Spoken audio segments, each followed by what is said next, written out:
Welcome to Meaningful Interviews. I'm here today with a good friend, Rabbi Dr. Rueven Insel, a clinical psychologist. He has a degree in clinical psychology. He served as the director of the psychiatric facilities both in New York and in Eretz Yisrael. His area of expertise is DBT and mindfulness from a neuroscientific perspective. He's had an honorary position as chairman of the cross-cultural committee for the New York State Office of Mental Health. Presently, he's writing and giving shiurim lectures integrating mindfulness and Chasidus. And in particular now, because of the situation in Eretz Yisrael, Rabbi Dr. Insel is using DBT, and mindfulness to help people go through this period with the situation in Eretz Yisrael. So welcome. If you don't mind, I'd like to call you Rueven because you're a friend. Yeah, I prefer that. Yes. Okay. So welcome, Rueven, to the program. And why don't you begin by telling us just what is DBT and mindfulness before we get to it, how it applies to Chasidus and Eretz Yisrael. Go ahead. I just one point, comment what you mentioned earlier is the goal of what I'm doing is to create support for the Yidden in Eretz Yisrael, including two of my son-in-laws who are fighting in Gaza. That we're doing things here that can impact them, to give them support. And that we're oceans aren't tofei smokum, they don't impact our ability to help them. Absolutely. So let's start. And we're very appreciative that you're adding this feature and this important therapy method. Again, I'm just using it in a loose way, therapy, to help everyone, especially Yidden Eretz Yisrael. So go ahead. Okay. I'll start with this defining mindfulness. And I call it Jewish mindfulness. What's Jewish mindfulness? What does that mean? How am I adding to the concept of mindfulness? Then I will briefly discuss, I'm not going to go in depth, obviously, the neurobiological, how mindfulness affects the brain. And most important, two last things is how Chasidus, and I'm going to cite things from the Ph.D. Rebbe and from the present Rebbe Nishmas Ba'eden, which underscores how what we do here can actually affect the morale and the way the Yidden Yisrael perceive the matziv. Okay. And then finally, I have interesting, as per your advice, Reb Chaim, I have two interesting cases where it actually helped. Two people who come from totally two different places that you'll see at the end of this, but it's amazing they arrived at the same place. Okay, so why don't you go ahead? Okay. Mindfulness is I need you, Rueven, to look into the camera when you speak. Okay. I'm saying you could look at your notes or whatever you need to, but I try to face to me, okay? Okay. Mindfulness is awareness and non-judgmental acceptance of present moment experiences. That's a general definition of mindfulness. And different sources, you'll find that's the general definition. So living with the moment? Being fully in the moment. Exactly. Okay. Now what is DBT? What does it stand for? Okay. DBT stands for dialectical behavior therapy. I was trained directly by Dr. Marsha Linehan, who's the founder. She's retired now. She was the founder of dialectical behavior therapy. Me and a colleague were trained directly under her so that we can adapt DBT to working with diverse segments of the treatment population. And So is DBT another word for mindfulness? No, so let me explain. I was going to get to that. There in DBT, you have 4 training modules or 4 skills training modules. The first one is called core mindfulness. Of course, mindfulness is a theme which pervades all the other skills. In other words, you can't learn the other skills unless you have mindfulness. The second thing which Dr. Linehan uses is called interpersonal effectiveness skills, emotional regulation skills, and the stress tolerance skills. But in all these 4 modules, uh, mindfulness is it's the main thing because it allows the patient to learn the skills and to integrate the skills so they can apply them. So Okay. yes, I became familiar with mindfulness through DBT. Okay. But you're saying it's 2 different approaches. One is not contradict the other. Mindfulness refers to a specific skill. Okay. Within DBT, we have the basis for it is mindfulness, but DBT is electrical behavior therapy, is a treatment intervention unto itself. Okay. So, but today we're talking about mindfulness. Exactly. Okay. Yeah. Continue now from where we left off before I asked. Okay. Now, after I gave the definition of mindfulness, right? Yes. Being aware Right. of present moment experience, that I would say that beckons a very obvious question. Okay, that we say awareness, who's having the awareness? Is it the brain, the mind, the self? That's the first question. Okay, and secondly, the subject of awareness. What are we being aware of? Okay, so for this, I'm referring to one of my academic mentors, Ayish Neshama. That's Hashem, he'll be also Dati. Parenthetically, this has nothing to do with the session. The biggest people in the field were all Yidden. Yidden, right? Jews. Even people don't know, which I don't know, the most famous person to use mindfulness is John Kabat-Zinn. Anybody heard about him? I only found out a year ago that he's a Yid. Okay, let's go back. I got it. Yeah, okay. Parenthetically. Okay, now, so who's having the awareness? So for this, I referred to the Daniel Siegel. Dr. Daniel Siegel, he's professor of psychiatry at UCLA Medical School. He was trained in Harvard Medical School. And he's founded what's called interpersonal neurobiology, which is what I do. It's approaching mindfulness through a neuroscientific perspective. Okay. And finally, Dr. Siegel, a prolific author, over 25 books he's written. I spoke to him a lot about my doctorate dissertation. And in his, he also started in California, it's called the Mind Sight Institute, which focuses totally on mindfulness through his neuroscientific perspective. Oh, right. So why am I citing Dr. Siegel now? Because he used a wonderful metaphor for mindfulness and to answer the questions, who's being aware and what are they being aware of? He calls this the wheel of awareness. Again, the wheel of awareness. This is the Daniel Siegel's metaphor. In a wheel, he says, you have the hub, the center of the wheel, then you have the spikes of the wheel, and then you have the rim. That's his metaphor. Oh, so the hub is that part of the person having awareness.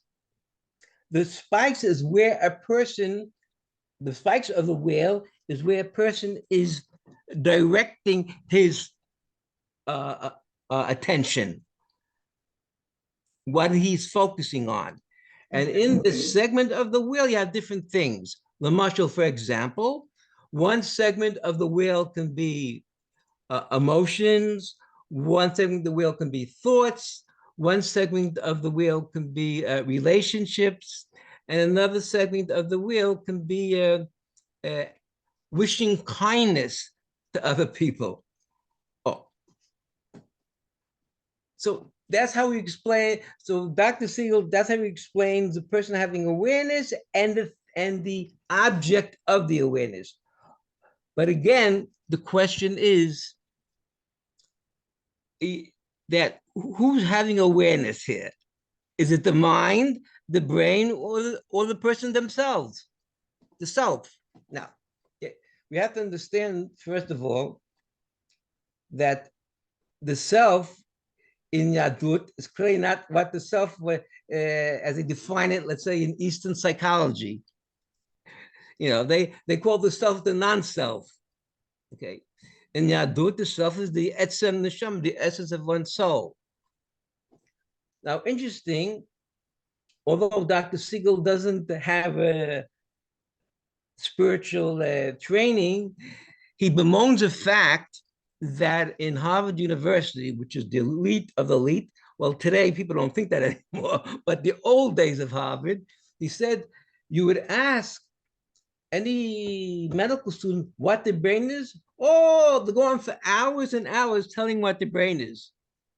When you ask them, then what's mind? They'll look at you, mind? I don't know what mind is. So Dr. Siegel he says mind is closer to what we call self, okay? But from a Yiddish perspective, Hasidic perspective, the mind, I would say, is the essence of the neshama.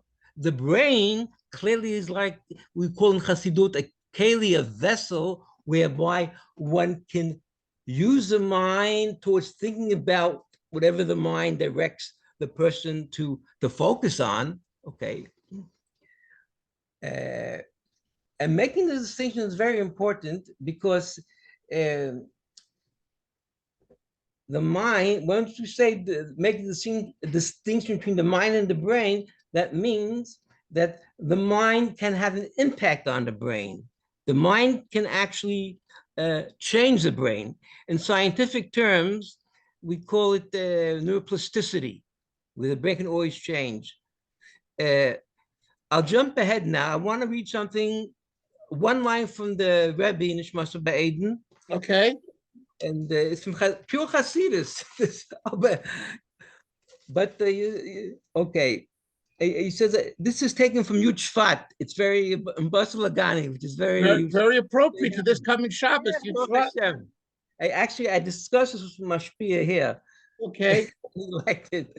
The kids, the Rebbe says, I'll just cite one line. V'kein b'hasoga harei soch liyos tosefes tzratim v'kamatim b'mor chadashmi. This is Yud Shvat Toshin Yutes from the Rebbe Nishmas Ba'eden, that through his bonanut one can make scratches and crevices within the brain. Yeah, his bonanut means meditation, contemplation. Right. Meditation. Good. Yeah. Through meditation, one can actually change the brain. Yes. We'll talk about this some more, but just for right now, I recall learning this in the previous Rebbe's Maimorim, I'm sure it goes back to the Alter Rebbe, but I never understood it.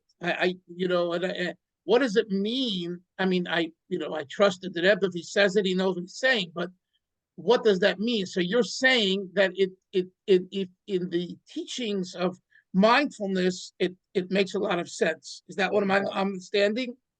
But interesting though, you stated that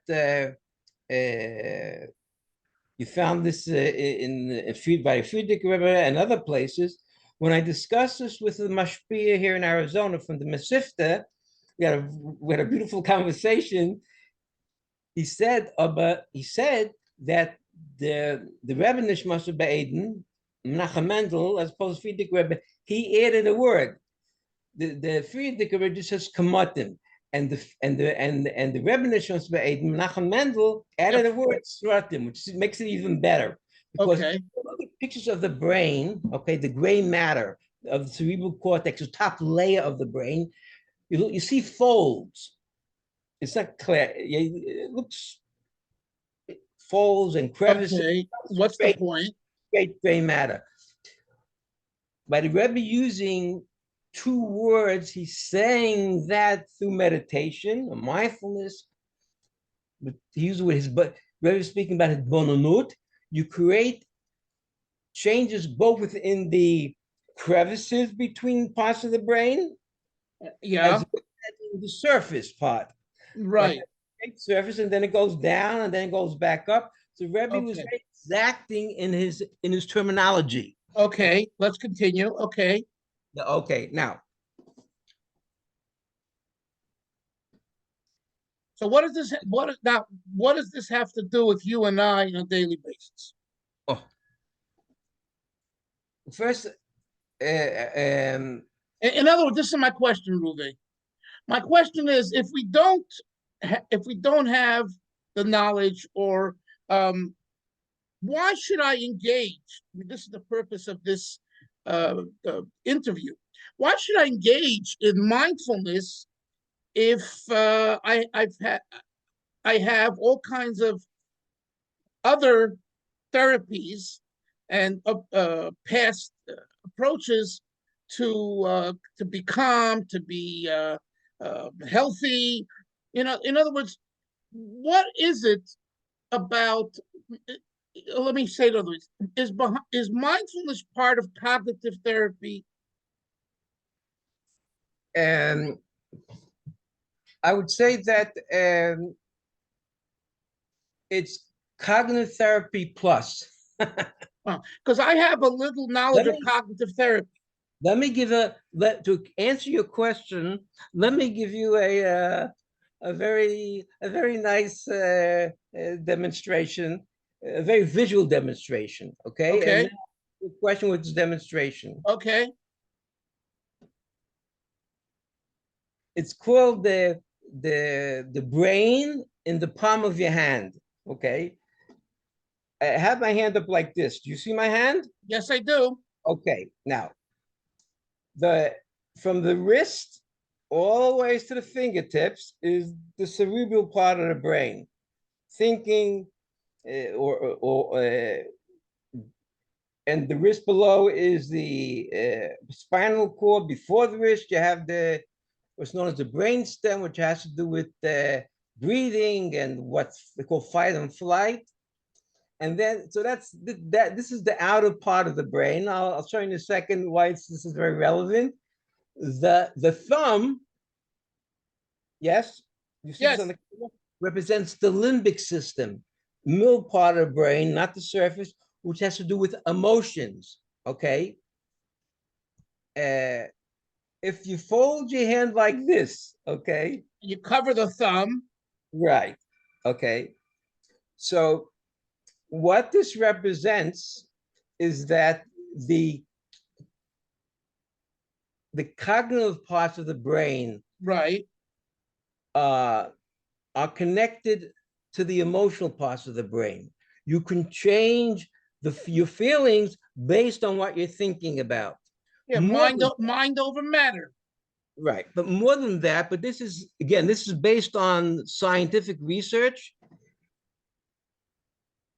The two middle fingers below, okay, it's called the middle prefrontal cortex. That's 4 parts. I'll tell you very quickly. I'm not going into academic lecture right now. You have the medial, the middle part of these 2 fingers. You have the ventral, the front, orbital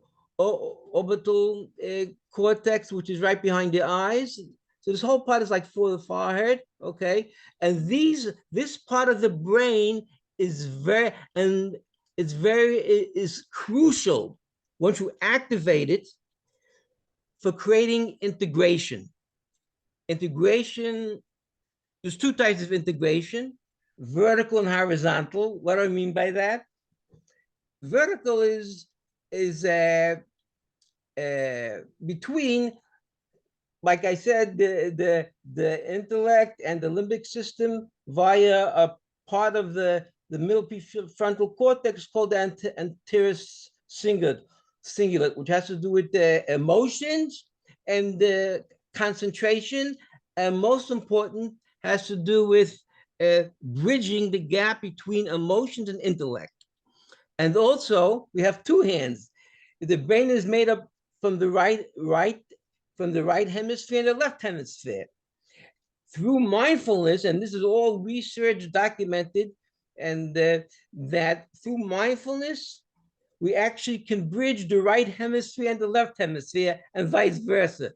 The right hemisphere is mostly emotions, it thinks globally. In contrast, the left hemisphere is more like linear type of thinking and more logic. So that when you have neural integration, you're able to have emotional regulation, okay, emotional response flexibility. You don't act impulsively. You think about what you're doing. And also, what's fantastic is shown as well in research that using mindfulness actually creates interconnectivity, not only within the brain of the person, but between the person and other people as well. Okay. So now how does this tie, because time is getting short, how does this tie into the situation in Eretz Yisrael? Okay. I'm going to quote, actually, I'm going to read in English from the Sefer HaSichos of the Ph.D. Rebbe, which I got as a present from my dear friend, he should be well, with Uri Kaplun. Amen. And I'll read just a couple of lines from this, and you'll see what the connection is.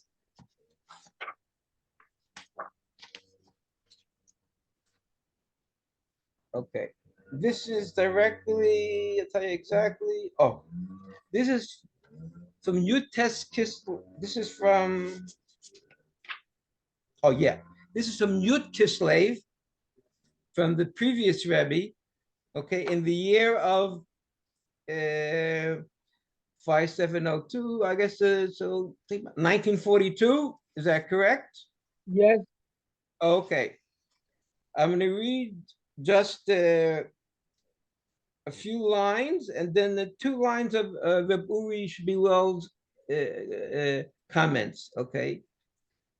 And I'm citing the Friedrich Rebbe to underscore the concept that what we do here can have a positive effect upon Yidden and Eretz Yisrael. Okay, so I'm starting with the Friedrich Rebbe. Okay, we have to move. Go ahead. It's very short. In the realm of thought, distance of time and distance of place are of no account. Knowledge and imagination can raise a person to a truly high level, provided that the knowledge is inward, not knowledge as understood in Chasidus, and is followed by imagination. Uri Kapluan's notes here, read it briefly. In the above paragraph, obviously knowledge does not mean merely intellectual mastery of Torah text, but rather an intimate connection with Elokus. Likewise, imagination in this context does not mean mere meditation on a godly subject as an academic exercise, but a live experience of it.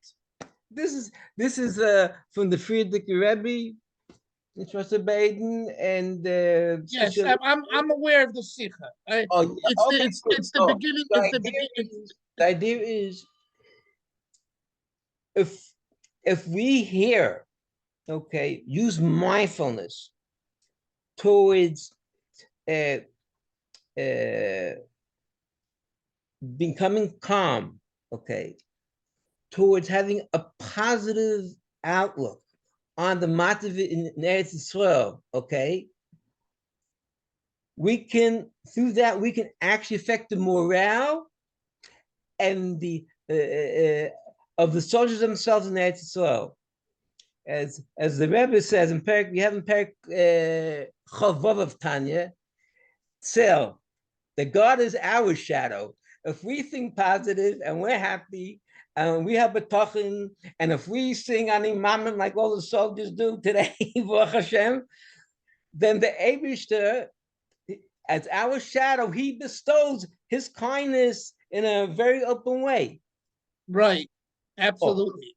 so that's Now, Go tell ahead. me now, tell me now, please, those two stories, one or the two of that you said, I asked you to show me through a story, real life experience, how mindfulness has helped someone, please. Yeah, okay. I have two stories. Initially, these two stories seem like these are people on totally two different journeys, but I believe the story shows that ultimately they end up in the same destination, although they're both from two journeys. And they're both validated true stories, okay? One, the first story has to do with a medic, and his name is Dvir Fisher. Dvir is my son's name, so I remember his name, Dvir Fisher. Oh, he just got out of the army 3 months before October 7th. He was in India, like many Israelis. Searching for God. Something spiritual. He said he was with this guru. He had no cell phones, nothing. But October 8th, when he left the guru, he heard the news. He came running back to Eretz Yisrael. That's one person. I'll tell you his mice in a second. The other mice, which is really related to the first, I'll tell you how, but it's a totally different person, totally different background, a 92-year-old Holocaust survivor. Her name is Mrs. Feldman. I'm sorry, no, sorry.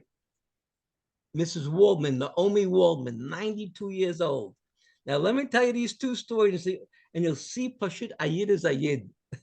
You'll see how the etzem, how their inner awareness, which is whole. I'll give you an which is whole. How the same. I think I want to end up with a anecdote by Rabbi Dr. Twersky, which speaks about the wholeness of the neshama. Beautiful anecdote. But anyway, let me tell you the Maisa first, okay? Like you asked me. Yes. Now, when Dvir Fisher Shalema was the medic, he ran back to Eretz Yisrael. And of course, he came from the kibbutz. Below that, I don't like the word they use. Let's go on. Go ahead.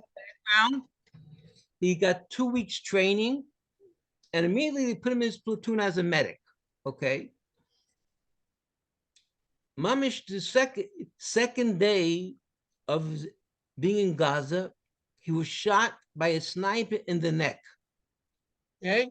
As a medic, he realized his injury was very critical and very severe. He said that what he did at that point was he would start citing a mantra, which he learned words again and again, which he learned from a guru in India. Yeah. He said he did this because this helped him get in touch with a part of himself which is unaffected by what just happened. Okay. And besides, he says physically, it helped lower his blood pressure, which was critical for him to be saved, lowered blood pressure and his heart rate. But he cited the mantra because to get in touch, to totally focus, to get in touch with a part of him which was totally unaffected by what just happened to him. Okay. The Maisa with Naomi Waldman was very different. She made a video herself to be played for all the soldiers. What was her video? It's very hard. It's very touching when you hear what she says. Mamish, I had tears in my eyes when I heard her speak. She said that as a little child, in Mach Shemam, the Nazis, they took the neighbors, the family to a concentration camp. And she said everybody, and she was a very young girl, anything they knew in Torah, the Gemara, she said in Psalms, Tehillim, they start citing things. But as a girl, she didn't know much. She was a little girl. But what she decided to do to keep her sense of sanity, this is a 6-year-old girl, Yes. She kept on repeating the following words. Hamotzi lechem min haaretz. She said again and again, like a mantra. These words, Hamotzi lechem min haaretz, again and again. So while people for hours were saying to him, she kept repeating those words. And she says in this video, she's talking to the soldiers. You should know you have a secret weapon. What's the secret weapon? Hamotzi lechem min haaretz. She made a video for soldiers. And in Hebrew, she said, at this point, her voice cracked. When she had to hold back her tears. She says, Hamotzi lechem min haaretz in Hebrew, lechem means bread. Also, it's close to the root of lochamim, warriors. So if you focus on a bracha, on God's blessings, that he gave you bread, this will take the warriors out of our land. Oh, and she made a video for all the soldiers to see this, okay? Okay. What does that have to do with mindfulness? Because as we spoke earlier, mindfulness is a totally focus on the present moment. When you're total focus on the present moment, you're getting in touch with that part of yourself which is unaffected by any external reality, okay? So Dvir Fisher had one way, but ultimately his one way was he was getting in touch with the neshama. And I truly believe, as in many other Israeli soldiers who right now are not dati, they'll realize that they're really getting in touch with the neshama. And the same, and Naomi Wolfman was saying, Taka, that she was also repeating like a mantra to get in touch with that part of her neshama. So this is mindfulness, where you totally focus on in the present moment. Now, how can a person focus totally on the present moment without worrying about the past and the future? And the answer is in Chasidus is very simple. The etzem neshama is whole. Just like Hashem is omnipresent, omnipotent.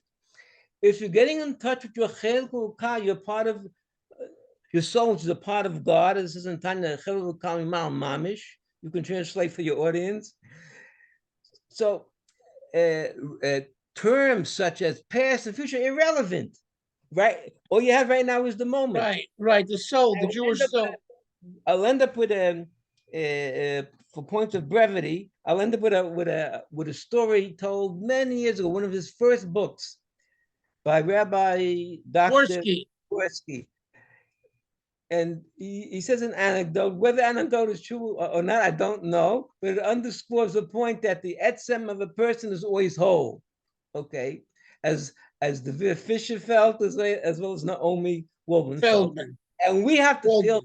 We feel it, then we can also. It helps in answer for the soldiers and everybody. Okay, wife, what is it? What is it, please? What's the Misa?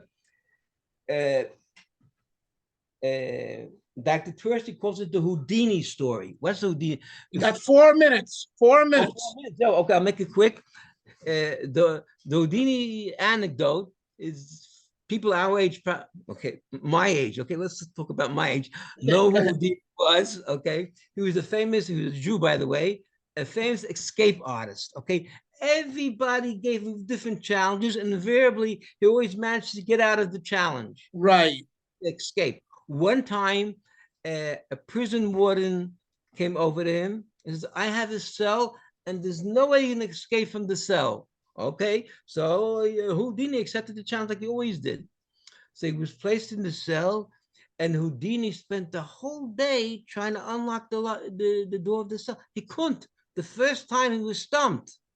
He was and was cold. The end of the day, he was much exhausted.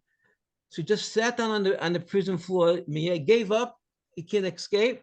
He leaned on the prison door, and voila, the cell door opened up. The warden, prisoner, came over to him and said, Houdini, I'll tell you the secret here, okay? You couldn't unlock the cell door because the cell door was never locked in the first place. And Rabbi Twersky says the story to bring out the point that the essence of a person is always whole. It's not broken. And we have to realize that. And to sum up, and through mindfulness enables us, we totally focus on the present, don't think about the past or the future. That's a way for us to get in touch with the essence of who we are. And when we do that, it also helps the Eden in Eretz Yisrael. I just want to say one more thing because it's negated to deed. And again, I'm taking from the Rebbe, from the Nachum Mendel in Shas Eden, because we spoke about thinking where we think, but I want to bring out also Maisa. Okay, go ahead. You have a minute? Okay, a minute. Okay. I'm reading from a letter from a Gersa Kodesh from the Menachem Mendel. Just waiting. He says like this: Emunati Burura, I have strong faith, clear faith, shall suffer by Yadut Batzot Brit by aiding in Judaism in America. Beruach HaTov, in the spirit of Torah, Mesur, and dedication. Muchach Shtashpir Gam Sham. It definitely will have an effect there. He legabe ruchnius, hare in yonim gevulin verichik mokom enim machzikin. Because regard to spiritual things, physical borders and boundaries have no relevance. Right. Oh, Friedrich Rebbe was talking about thought. So the Menachem Mendel in Shmas Be'eden, he's talking about Maisa. If we get stuck in here, because it's a spiritual thing, a Maisa, the main thing is a deed. It helps you in Eretz Yisrael.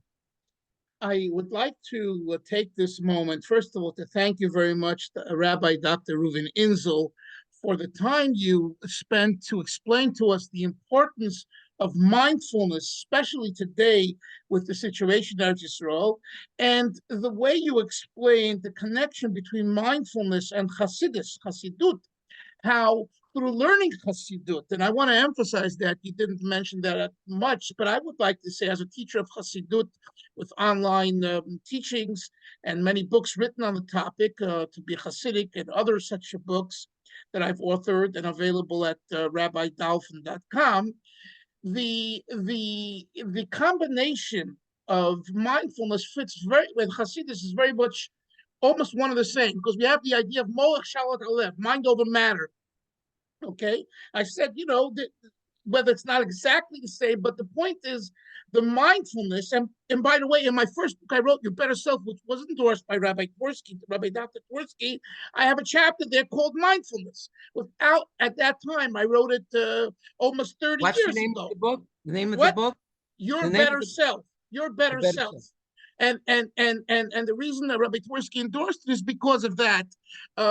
So although I didn't, wasn't studied in the same, subjects and matters that you took, but I believe a lot of the conclusions sound the same. So I want to encourage everyone to learn Hasidut. Rabbi Dr. Insel is available in Arizona currently.